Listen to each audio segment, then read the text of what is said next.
Sejam bem-vindos, bem-vindas, queridos e amados alunos do curso Mater Dei de Teologia Bíblico-Doutrinal. Vamos agora iniciar esta sexta aula do 14º módulo, em que nós estamos estudando, a partir de agora, o sétimo bloco desse arco histórico da história da Igreja. Nós agora vamos falar, nesse bloco, do século XVIII, século XVIII, até metade do século XX. Para tanto, vamos pedir a Deus que nos ajude, nos ilumine, nos proteja, nos dê a sua graça, a sua bênção. Em nome do Pai, do Filho e do Espírito Santo. Amém. Senhor Deus, fazei que nós, vossos filhos, que buscamos conhecer mais os vossos ensinamentos, cresçamos na nossa fé e no vosso conhecimento, para que possamos adorar-vos e amar-vos como vós mereceis. Por nosso Senhor Jesus Cristo, vosso Filho, na unidade do Espírito Santo. Amém. Em nome do Pai, do Filho e do Espírito Santo. Amém. Então, como nós estamos estudando do século XVIII até metade do século XX, nós vamos começar aqui nesse bloco de um ponto principal da Revolução Francesa de 1789 em diante. Então, nós vamos falar sobre contextualizar aqui a história, o período em que nós nos encontramos. Bem, vamos falar sobre Napoleão e Pio VII. Nós sabemos que Pio VI morreu em 1789, no ano da Revolução Francesa, em Valença, num delfinato. Delfinato é uma porção, né, é um estado governado por um delfim, que é o título de um governante daquela época. No ano seguinte, os cardeais dispersos se reuniram para o conclave em Veneza, onde foi eleito o beneditino Chiaramonte, bispo de Imola, o qual tomou o nome de Pio VII, homem da providência para as dificuldades que iam surgir. Escolheu o cardeal Consalve para ser o secretário de Estado. Napoleão, primeiro cônsul da França, reconheceu que era necessário restabelecer a religião católica no país. Para esse fim, mandou seu embaixador a Roma. Entretanto, punham obstáculos à concordata os inimigos da Igreja e os realistas, aqueles por ódio à religião e estes para não consolidarem o poder de Napoleão. As exigências e preces de Napoleão eram tais que, passados os últimos 5 dias do prazo, o embaixador voltou de Roma, levando consigo o cardeal Consalve, para fazer as negociações em Paris. Consalve foi bem acolhido. Com muito afinco e acerto, refletiu e trabalhou dia e noite, em circunstâncias dificílimas, longe do Papa e rodeados por conselheiros partidários de Napoleão. No dia em que se devia assinar a concordata, apresentaram-lhe um documento falso. Consalve não assinou. Napoleão, que era cúmplice, enfureceu-se, mas a prudência de Consalve conseguiu que se assinasse a verdadeira concordata no ano de 1801. Na festa da Páscoa do ano seguinte, ela foi publicada. Eis alguns dos seus pontos. Primeiro ponto: celebração pública do culto católico autorizada pelo governo de acordo com o regulamento da polícia, necessário para a tranquilidade pública. Segundo, nova divisão das dioceses na França, 10 metrópoles e 50 bispados. Terceiro, autorização para serem demitidos os titulares dos bispados que fizeram dificuldades ao Papa, não renunciando aos bispados atuais. Quarto, dispensa ao governo de dotar os cabidos das catedrais e os seminários. Quinto, posse pacífica dos antigos bens eclesiásticos em favor dos seus detentores. Sexto, nomeação dos bispos pelo primeiro cônsul em gozo dos mesmos direitos que o antigo governo. E sétimo, necessidade de nova convenção, no caso de não ser católico cônsul. Então, concordata, a Igreja fazia muitas concessões, mas Pio VII a ratificou, embora contra os votos de alguns cardeais.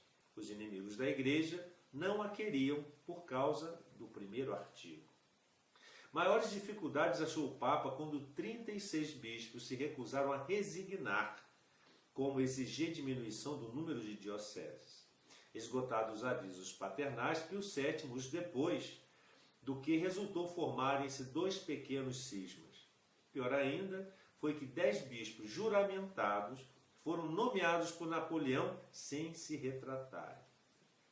Ainda mais grave foi ter Napoleão introduzido e proclamado, junto com a Concordata, 77 artigos orgânicos, por ele assim chamados, como se fossem combinados com a Igreja e como se formassem parte da Concordata. A Santa Sé, lógico, protestou, mas foi em vão. Assim é que lá figuravam o placet, a faculdade concedida ao clero de recorrer ao governo contra seus superiores, a divisão dos padres em 2 classes, etc, etc, etc. Daí se infere que a Concordata, que fez grande bem, apesar de ser atacada mesmo por bons católicos, não conseguiu repor a Igreja Francesa em seu verdadeiro rumo. Em 1804, Napoleão quis a sagração com o título de imperador. O Papa não sabia o que fazer. De um lado, protestavam as cortes estrangeiras, os legítimos herdeiros dos Bourbões, e vários cardeais se manifestavam contra a viagem do Papa à França para essa finalidade. Por outro lado, indo a Paris, Pio VII esperava alcançar vários benefícios para a Igreja da França e para o bem da religião. Decidiu-se empreender a viagem, sendo bem recebido por toda parte. Mas na sagração, Bonaparte fez o Papa esperar 1 hora. Depois, sagrado pelo pontífice, tomou a coroa da sua mão e impôs a coroa na sua própria cabeça e da rainha, mostrando assim quão pequena consideração ele tinha pelo Papa. Pio VII alcançou de Napoleão muito exíguas concessões. Não conseguiu a retirada dos artigos orgânicos, nem a restrição das legações. Apenas o pontífice voltar a Roma e Napoleão ocupou Milão para ser coroado rei da Itália. O reduzido bem que a Igreja na França fez Napoleão foi por demais compensado a cada passo, com pretender trazer da Santa Sé meio para concluir seus altos planos de dominador do mundo. Atreveu-se supor que o Santo Padre dissolveria a seu manto o matrimônio de seu irmão Jerônimo. Ocupou a fortaleza pontifícia de Ancona em 1806, apesar das reclamações do Papa.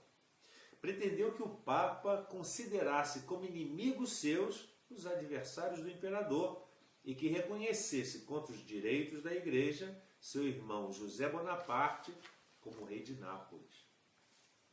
Como em consequência o Papa não pudesse anuir a tais desejos e exigências de Napoleão, ele mandou ocupar Roma e exilou muitos dos melhores cardeais, prendeu o cardeal Consalve e anexou à França o resto dos estados pontifícios. O anátema que Pio VII lançou então sobre Napoleão foi vingado com a prisão do Papa e do cardeal Paca, seu secretário. Os cardeais restantes foram levados a Paris, onde Napoleão esperava, por seu intermédio, atrair Pio VII à sua causa. Mas os cardeais permaneceram fiéis e, com energia, 13 deles se recusaram a assistir o casamento de Napoleão com Maria Luísa. Quanto à liceidade desse casamento, não está bem claro o caso, pois, se de um lado, só a Santa Sé e não o Tribunal Metropolitano de Paris é que podia decidir se era inválido o casamento de Napoleão com Josefina de Beauharnais. Por outro lado, Napoleão aduzia que, pretendendo constituir uma dinastia, nunca tencionara casar com Josefina se soubesse que ela era estéril. Napoleão obrigou os 13 cardeais a deixarem suas insígnias e privou-os de seus bens. Entretanto, falharam todas as tentativas de Napoleão a fim de obter que o Papa cedesse os estados pontifícios e investisse canonicamente os bispos por ele designados. Por isso, em 1811, convocou um concílio em Paris. Logo no começo, os cardeais juraram fidelidade ao Papa, mas Napoleão encarcerou uns, expulsou outros, e os demais, afinal, se amoldaram. Resolveram estes que, não devendo os bispados continuar vacantes por mais de um ano, nomeasse então os bispos, o próprio imperador, para serem aprovados pelo Papa e logo empossados. Se depois de 6 meses o Papa não lhes desse investidura, o metropolitano faria. O decreto devia ser submetido à aprovação do Sumo Pontífice. Vencido pelas instâncias dos cardeais vermelhos, Pio VII ratificou as decisões do concílio, mas com a cláusula de o metropolitano, como representante seu, aprovar o bispo escolhido e comunicar à Santa Sé o que houvesse confirmado. Napoleão não quis aceitar essa cláusula, mas ela não foi retirada. Entretanto, Napoleão mandou transferir Pio VII preso para Fontainebleau, enquanto ele próprio fazia a campanha da Rússia. Na viagem, o romano pontífice adoeceu e, rodeado só de alguns prelados e dos cardeais vermelhos, foi sacramentado. Ao regressar da Rússia vencido, Napoleão recomeçou as negociações com Pio VII, a quem apresentou 11 artigos preliminares para uma nova concordata.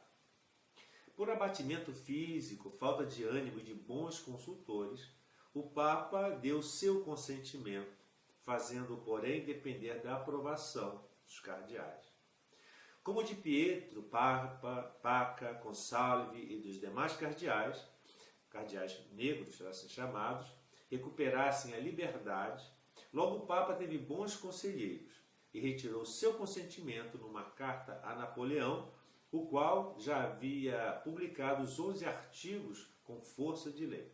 Entretanto, derrotado na célebre Batalha de Waterloo, Napoleão seguiu para o exílio em Santa Helena, enquanto o Sumo Pontífice, posto em liberdade ainda por Napoleão, entrou triunfante em Roma, onde aproveitou o ensejo de proteger a família do ex-imperador desterrado.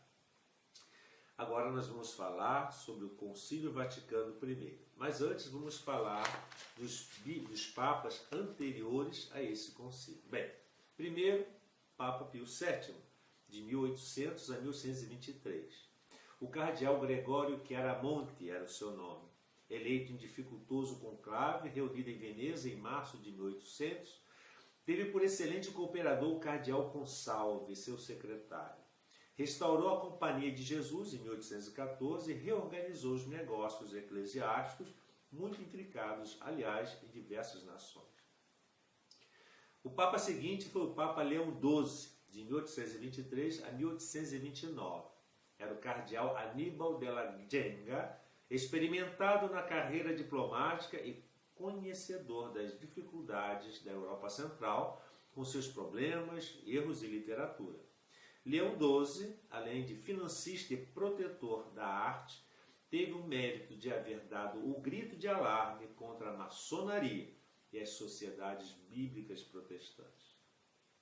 O Papa seguinte foi o Papa Pio VIII, famoso Papa Castiglione, reinou só ano e meio. Ocupou-se com as questões maçônicas e a sorte dos armênios em Constantinopla. Em seu pontificado emanciparam-se os católicos ingleses e deu-se a Revolução de Julho na França. O Papa seguinte foi o Papa Gregório XVI, famoso cardeal Mário Capellari, camaldulense, teve o desgosto de ver os preparativos das futuras rebeliões contra o papado. Reformou o código, fez concessões razoáveis à política de então, mas não conseguiu satisfazer o famoso José Mazzini. Gregório XVI condenou várias doutrinas errôneas e perigosas, impulsionou as missões católicas, protegeu as artes e ciências, deu a púrpura cardinalícia aos sábios Angelo Mai e Mezzafanti. Aos insurretos, tratou com rigor. O grande pontificado de Pio IX, de 1846 a 1878, além da revolução contra a Santa Sé, no pontificado de Pio IX, ainda são dignos de menção os seguintes fatos. Primeiro fato, a definição do dogma da Imaculada Conceição. Já desde os primeiros tempos do cristianismo, era venerada a Imaculada Conceição de Maria. Os papas aprovaram a devoção e Sixto IV chegou a marcar uma festa especial no dia 8 de dezembro. Porém, a piedade dos cristãos ainda não era suficiente. Enfim, em 8 de dezembro de 1854, Pio IX, em presença de 200 bispos, vindos de todas as partes do mundo pela bula Inefabilis, promulgou esse dogma tão grato ao coração dos católicos, a Imaculada Conceição de Maria Santíssima. Segundo fato importante, a encíclica Quanta Cura e o Sílabus, 10 anos depois da promulgação do dogma da Imaculada Conceição, Pio IX publicou a encíclica Quanta Cura, na qual chama a atenção do mundo cristão para 3 pontos onde jorram os males que perturbam a Igreja. E quais são esses pontos? Ponto A. As pretensões cesarianas do governo em querer submeter a Igreja à autoridade civil. Ponto B. O liberalismo que ensina a dever a sociedade humana ser constituída e governada sem religião. Ponto C. A revolução, que julga ser a lei suprema e universal ditada pela vontade do povo.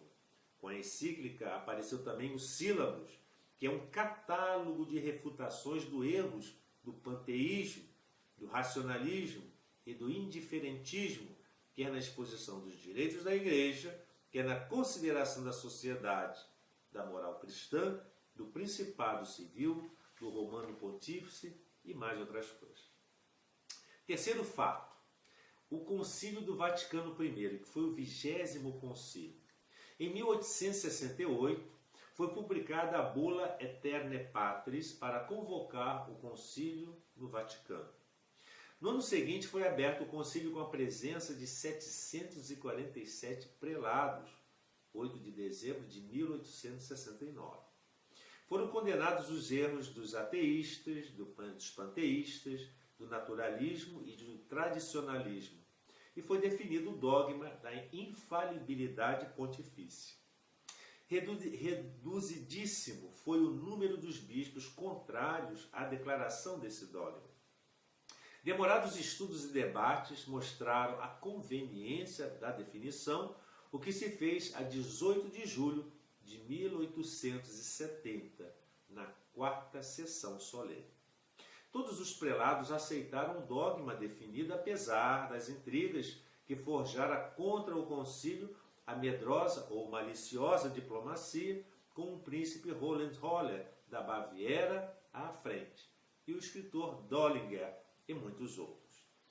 Pela declaração de guerra entre a França e a Prússia, em 19 de julho, o concílio foi interrompido e jamais foi concluído. Quais são os pontífices posteriores ao concílio? Leão XIII, o famoso cardeal Gioacchino Pecci, governou a Igreja de 1878 a 1903. Conservou-se prisioneiro no Vaticano, protestando sempre contra a usurpação dos Estados Pontifícios. Propôs soluções cristãs para a questão social. Defendeu a santidade do matrimônio e a inviolabilidade dos direitos de propriedade.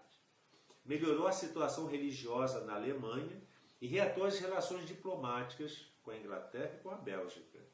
Restabeleceu a hierarquia eclesiástica na Escócia. Aos soberanos lembrou direitos e deveres, mostrando-lhes a necessidade de governar segundo constituições políticas baseadas no cristianismo. Se não aceitou ser árbitro na questão das Ilhas Carolinas entre a Alemanha e a Espanha, contudo serviu de intermediário, adjudicando-as à Espanha, mediante algumas retribuições à Alemanha. Combateu o falso liberalismo, a escravatura e as sociedades secretas. A cristandade, por ocasião do Jubileu Áureo do Episcopado em 1893, de tal maneira manifestou sua estima e entusiasmo por Leão XIII, que parecia declarar ao rei Humberto a pouca durabilidade do seu trono na Itália. O Papa seguinte foi o Papa Pio X, cardeal Giuseppe Sarto. Regeu os destinos da cristandade de 1903 até 1914. unindo uma paternal bondade com indomável energia.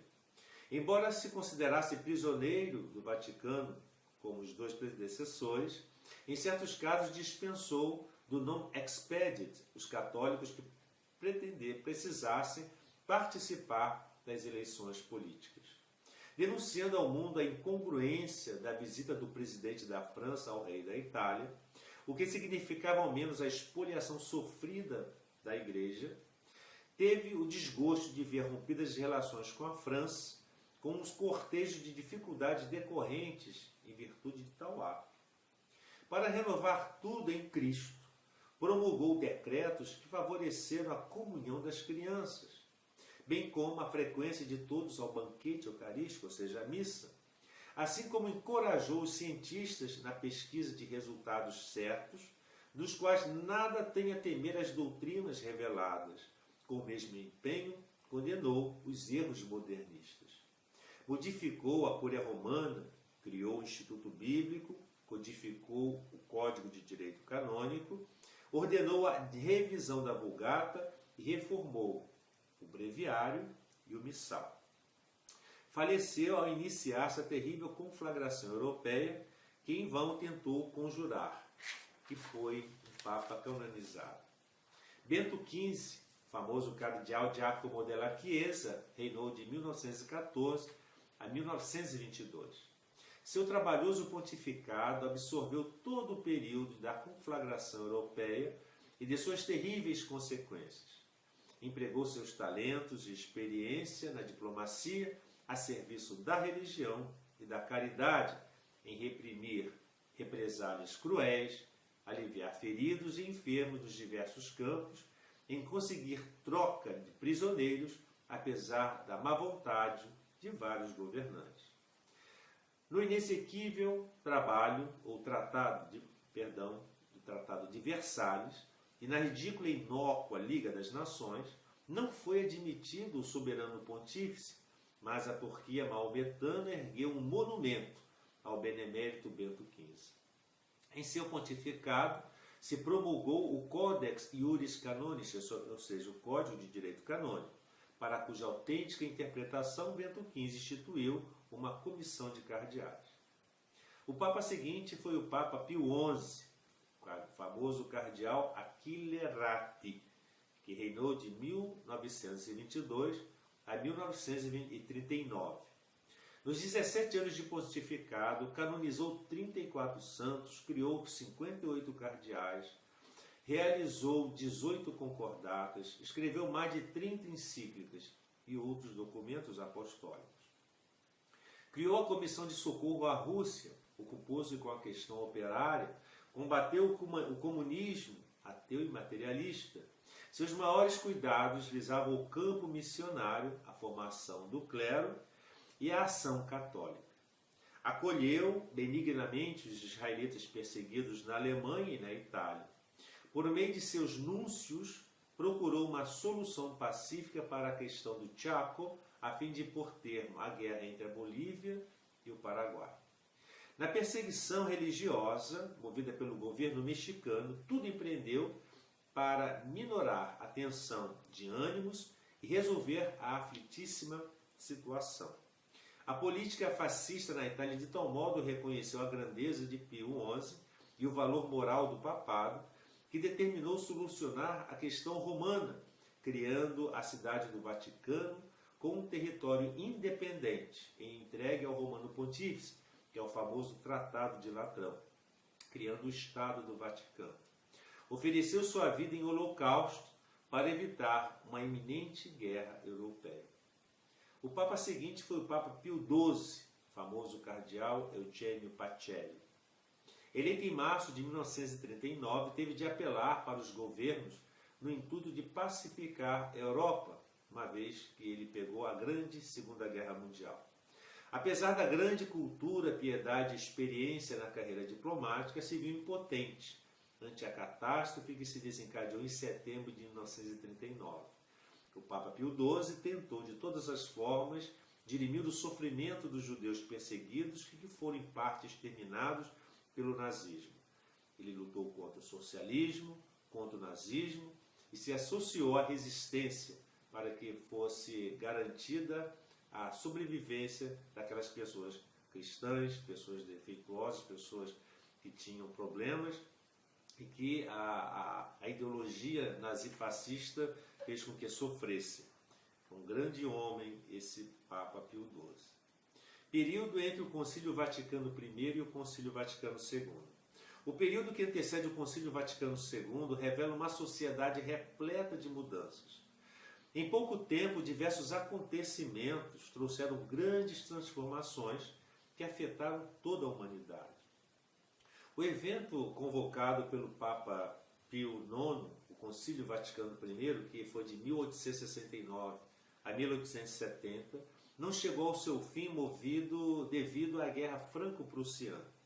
O fato particular é, na realidade, revelador de uma série de fenômenos que se pensava terem sido superados 50 anos depois.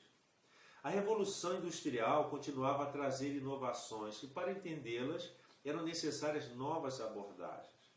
A industrialização não só aumentou a produção de bens de consumo já existentes, mas também introduziu novos bens de consumo. Não era uma revolução do carvão ou do ferro, apesar de estes produtos permanecerem fundamentais. Depois de 1870, iniciava-se a idade do aço e da eletricidade, do petróleo e da química. O modo capitalista de produção, sustentado pelas técnicas de industrialização, se inseria de uma maneira sempre mais determinante por toda a sociedade. A industrialização operou transformações rápidas, não só na Europa, mas até em civilizações antigas e tradicionais, como no Japão. Por meio do sistema industrial, criou-se um mercado mundial que favoreceu a penetração europeia em todos os países do mundo. A grande industrialização e a rede criada por ela despertaram também uma série de contradições e conflitos que até então estavam latentes.